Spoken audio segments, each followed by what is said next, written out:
Good morning and welcome back to our online classes. Last week we have started our first lesson of history, that is the French Revolution.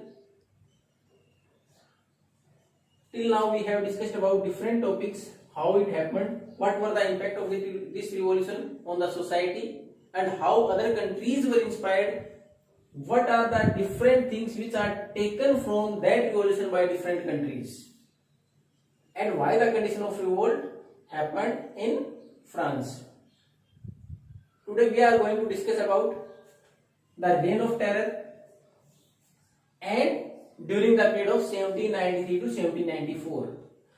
आज जो एक साल का शासन 1793 से 94 के बीच में फ्रांस में रहा, जिसको कि आतंक का शासन बोला गया, उसके बारे में पढ़ेंगे. First of all, why it was called reign of terror, इसको क्यों कहा गया reign of terror, what were the conditions which forced us to call it like this, जिसकी वजह से हमें ऐसा उसको बोलना पड़ा. हु वाज द रूलर, कौन उस टाइम पर शासक था, what policies were adopted by him, किस प्रकार की नीतियां उसने अपनाई. The rain of terror during the time period of 1793 to 1794 was ruled by or dominated by a person who was the main leader of Jacobin clubs. In the last class we have discussed about Jacobin clubs. पिछली class में हमने Jacobin clubs के बारे में पढ़ा है. What were Jacobins? These are the political clubs where the policies of the government were discussed and what will be the new actions of the new middle class और the member of the Jacobins. तो ये club कौन से थे जहां government की policies पर discussion होता, उसके साथ साथ कि हमें आगे किस प्रकार समाज में बदलाव के लिए कदम उठाने, इसके ऊपर डिस्कशन होता था. तो उन्हीं में से जो जैकोबिन्स थे महत्वपूर्ण क्लब थे उस टाइम के, और इन्हीं में से जैकोबिन्स क्लब का सबसे इंपॉर्टेंट लीडर कौन था? Do you remember? We have just discussed it yesterday. Maximilien Robespierre. Maximilien Robespierre जो कि इसका इंपॉर्टेंट लीडर था. He was the ruler during this period, और 1793-94 के दौरान वही शासक भी बना. आपने देखा था राजा के खिलाफ एक आंदोलन हुआ था, उसके बाद उसको पद से हटा दिया गया, एक रिपब्लिक की स्थापना कर दी गई, वोटिंग के द्वारा शासक चुना गया और रोबेस्पियर को शासन मिला. अब why it was called reign of terror, क्यों कहा गया? He adopted the policies of strict control and severe punishment. उसने उस वक्त जो नीतियां अपनाई, पूर्ण नियंत्रण शासन के द्वारा लोगों के ऊपर, व्यवस्था के ऊपर, और कठोर सजा की व्यवस्था की. अब इसके लिए anyone who is against him, against his policies, against his government, as well as who are considered as the enemies of republic, गणतंत्र के जिनको उसने दुश्मन माना. और who were those people? The clergy who were given the responsibilities in the church. पहले वो दुश्मन कौन? जो क्लर्जी के मेंबर थे. Clergy who was given the responsibility in the church, जिनको कि चर्च के अंदर, जैसे हमारे यहाँ मंदिर में पुजारी होते हैं वैसे ही चर्च के अंदर clergy. Then after ex nobles, जो पहले नोबल्स थे जिनको छूट मिली हुई थी, वो वापिस अपना शासन स्थापित करना चाहते, वो उसके दुश्मन मानता था.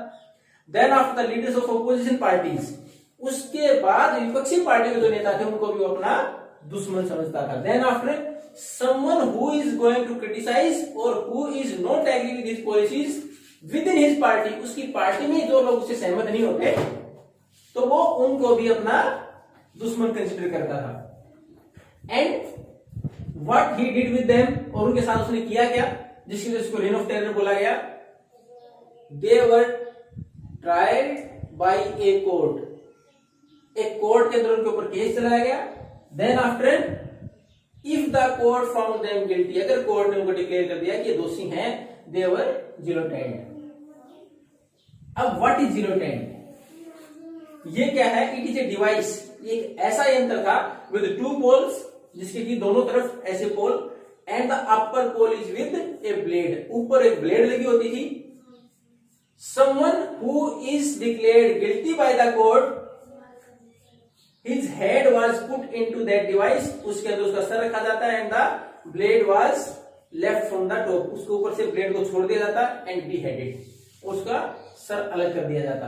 तो जिलोटाइन क्या था, एक डिवाइस, एक यंत्र जिसमें कि ऊपर एक ब्लेड लगी होती, नीचे बेस पर किसी भी व्यक्ति का सर रख के उसको उस ब्लेड से काट दिया जाता, beheaded। और ये नाम क्यों आया, because the person who invented it was doctor Guillotin. जिस डॉक्टर ने उसका नाम, जो जिसने इसको इंट्रोड्यूस, इन्वेंशन किया था, आविष्कार किया था, उसके नाम पर इसका नाम रखा गया। उसके बाद की पॉलिसीज, उसके बाद उसने कुछ इस प्रकार के नियम बनाए जिसमें कि maximum ceiling of wages and prices. Maximum ceiling, एक सीलिंग किसके लिए वर्ड इस्तेमाल करते हैं हम, सीलिंग फैन, यानी जो हमारा पंखा ऊपर लगाते हैं, तो छत का नीचे वाला हिस्सा है उसको हम सीलिंग, उसी प्रकार मैक्सिमम लिमिट बना दी, यानी हमारे रूम की लिमिट क्या है, वो सीलिंग, वो छत। तो उसी प्रकार उसने किसकी लिमिट बना दी, वेजेस और प्राइसेस की लिमिट बना दी कि कोई भी व्यक्ति वेजेस से ज्यादा नहीं लेगा। लेकिन इसमें पॉजिटिव चीज क्या थी, if wages are fixed and prices are not going to be increased, अगर कीमतें नहीं बढ़ती हैं, वेजेस फिक्स हैं, देन एवरीवन कैन सर्वाइव कर सकते हैं। प्रॉब्लम कहां थी, वेजेस तो फिक्स करते हैं, प्राइस बढ़ते चले जाएं तो सर्वाइव करना मुश्किल हो जाता है, प्रोटेस्ट इंक्रीज, विरोध बढ़ता है। लेकिन यहां वेजेस फिक्स करने के साथ प्राइस भी फिक्स कर दिए गए। अब उसके बाद peasants has to sell their grains in the market controlled by the government only। किसान केवल अपनी फसलें वहीं बेच सकते थे जो मार्केट सरकार के द्वारा नियंत्रित होते थे, and on the price which was fixed by the government, और सरकार ही रेट फिक्स करती थी, उसी के ऊपर बेचना होता था। Then after meat and bread were rationed, जो खाने के लिए मीट का इस्तेमाल होता है, ब्रेड का इस्तेमाल, तो उसकी राशनिंग कर दी गई, यानी ये लिमिट कर दी गई। जैसे हमारे यहाँ बीपीएल की कर दी गई कि एक व्यक्ति को एक महीने में कितना राशन मिलेगा, वैसे ही फिक्स कर दिया गया, एक व्यक्ति से ज्यादा नहीं खरीद सकता। क्यों, ताकि टू स्टॉप होल्डिंग, कोई उसका ढेर लगा के न रखे, कीमतें बढ़ जाएं। उसके बाद एक और कानून जो बनाया गया, everyone has to use the same flour of wheat, complete wheat, और the grain of wheat which was not stained. अब उसमें दूसरा कर दिया कि सभी व्यक्ति एक प्रकार का आटा इस्तेमाल करेंगे, high quality white floor was forbidden, उसके ऊपर रोक लगा दी गई ताकि सब बराबर माने जाएं। एक और समानता के लिए उसने क्या कदम उठाया, उसने समानता के लिए कदम और उठाया, everyone will be called as a citizen. Before this the females were called madam and male were called sir. वो सब व्यवस्था हटा दी, सारे नागरिक, either he belongs to the poorer section of the society or the nobles, तो सबको sir या मैडम बोला जाएगा। इस समानता के लिए कुछ प्रयास किए। उसके बाद उन्होंने एक कदम और उठाया, क्या, चर्च शट डाउन, चर्च से उनकी बिल्डिंग्स को बंद कर दिया गया, और the buildings were transfer to the offices और बैरक्स, सेना की बैरक बना दी गई उसको, चर्च की जो बिल्डिंग थी, या फिर उनको कार्यालय बना दिया गया सरकार का। तो कुछ अच्छे कदम भी उठाए थे, लेकिन he implemented his policy so relentlessly। relentlessly क्या होता है, निर्दयता से, इतना निर्दयता से नीतियों का पालन किया, इतना कठोरता से नीतियों का पालन किया, इवन his own supporters, यहां तक कि उसके खुद के जो समर्थक थे उन्होंने भी मॉडर्निटी की मांग की, हमें थोड़ी सी आजादी मिले, छूट मिले, उसकी आधुनिकता की मांग करनी शुरू कर दी। और अल्टीमेटली इन 1794, जुलाई 1794 में he was also tried by a court and guillotined, उसके ऊपर भी एक केस चलाया गया, और उसके बाद उसका भी हाल वही हुआ, ही वाज बीहेडेड, उसको भी जिलोटाइन्ड उस डिवाइस के द्वारा खत्म कर दिया गया। तो ये था रेन ऑफ टेरर। क्यों कहा गया कि उसकी नीतियां इस प्रकार की थी, जिनको अपना दुश्मन मानता उनके साथ सख्त नियम अपनाता। उसके बाद मैक्सिमम सीलिंग एक्ट वगैरह, जो नोबल्स और अपर सेक्शन ऑफ सोसाइटी था उसको ज्यादा परेशानी हो रही थी। अब जैसे ही ये शासन खत्म हुआ, उसके बाद एक डायरेक्टरी की स्थापना हुई, और वो डायरेक्टरी क्या थी, इसका शासन खत्म होने के बाद wealthier section of middle class का जो अमीर सेक्शन था उसके हाथ में पावर आ गई, उसने अपने हाथ में शासन ले लिया। अब उन्होंने सोचा, जैसे इसके हाथ में सेंट्रलाइज पावर थी, मैक्सिमम रोबोस्फियर एम्परर के तौर पर सेंट्रलाइज पावर खुद अपने नियम लागू कर रहा था, तो किसी एक व्यक्ति के हाथ में शासन न रहे, तो इसके लिए ये जो वेलफेयर सेक्शन ऑफ सोसाइटी इसने क्या किया, डायरेक्टरी की स्थापना की। Directory was a group of 5 members और ये these are the executive. Implement policy implement करने के लिए 5 लोगों का एक समूह बना दिया गया, 5 डायरेक्टर बना दिए गए। लेकिन इनके साथ प्रॉब्लम क्या थी, 2 legislative councils are also made which were elected. 2 legislative council बना दी गई। अगर हम हमारे स्टेट से डिस्कस करें, in India 7 states have 2 councils और 2 इलेक्टेड हाउसेस। 2 चुने हुए हाउस होते हैं। कौन कौन से स्टेट, 7 स्टेट में ही है, बाकी स्टेट में नहीं है। वो कौन सी है, लेजिस्लेटिव काउंसिल और लेजिस्लेटिव असेंबली, विधानसभा और विधान परिषद। ऐसी 2 यहां भी बना दी गई, दोनों चुनी जाती लोगं के द्वारा। Then they decide the directory, और उसके बाद वो काउंसिल डिसाइड करती डायरेक्टरी के मेंबर कौन होंगे। लेकिन जब इम्प्लीमेंटेशन की बारी आती तो डायरेक्टरी और लेजिस्लेटिव काउंसिल के बीच में देयर वर क्लैशेस। ये कुछ और ढंग से इंप्लीमेंट करना चाहते हैं, काउंसिल कुछ और दूसरा तरीका चाहती है, आपस में टकराव होता। And ultimately it powered the way for Napoleon A military ruler. अब डायरेक्टरी में प्रॉब्लम आई क्योंकि मिलके काम नहीं कर पाए, काउंसिल अपने तरीके से चलना चाहती थी, डायरेक्टरी अपने तरीके से।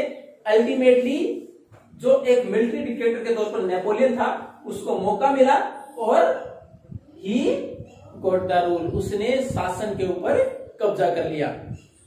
इसमें एक पॉजिटिव चीज इन सारी जो अब तक जो पढ़ी इसमें क्या थी, the changes of the government, form of the government, जो बदलाव हुए सरकारों में, जैसे नेशनल असेंबली की स्थापना की 1791 में, फिर रिपब्लिक की स्थापना की रोबेस्पियर के टाइम पर, कुछ अधिकार दिए गए थे, equality right equality was established. उसके साथ साथ फ्रीडम वाज गिवन, कुछ आजादी दी गई थी। उसके बाद right to vote was provided, vote का अधिकार भी दिया गया था। तो इतने सारे जो बदलाव हुए थे, these were the inspiring factor for the other European in the Europe। ये सारे बाकी यूरोप के अंदर मिडिल क्लास के जो भी क्रांतिकारी उनके लिए इंस्पायरिंग फैक्टर थे। ये चीजें जब फ्रांस में इंप्लीमेंट हो सकती है तो बाकी जगह भी इंप्लीमेंट हो सकती हैं। तो कुछ एक हमें पॉजिटिव चीजें मिली थी कि सरकारों को बदल के रिपब्लिक चुनी हुई सरकार किया जा सकता है, लोगों को अधिकार मिलने चाहिए, समानता का अधिकार मिल जाए, आजादी मिले उन लोगों को। तो ये कुछ हमारे पास इंस्पायरिंग फैक्टर है जिनके बेस पर कि आगे रिवॉल्यूशन को कैरी ऑन रखा जा सकता था। Now for in the next topic we are going to discuss about the different changes in France in the next class. Till the time, go through this topic and whatever problems you are going to face, just tell me. Thank you and have a nice day.